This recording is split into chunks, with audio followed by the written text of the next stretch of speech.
Wow, check this out. So this is the Suzuki GT 750. So this was a take on a touring bike, but in a naked form. But you did get disc brakes and calipers. That was pretty advanced during the time. You had a liquid-cooled triple engine, less than 100 horsepower, but revved pretty fast, and it was liquid-cooled. And back in the day, that was pretty advanced.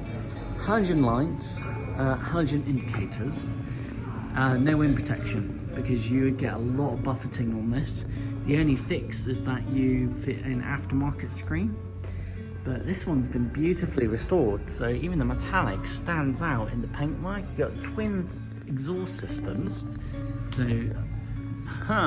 look at that, 3 pipes on the back, and if any of those were movable baffles, drum brake rear, but spoked wheels, and an ultra comfortable seat.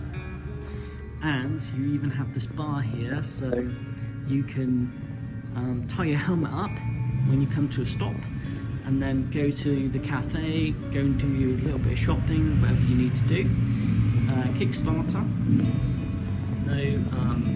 no electronic start, but then you can have these converted to electronic start if you want to.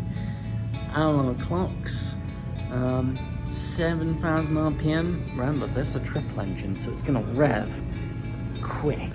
Back in the day, full of day, back in the day.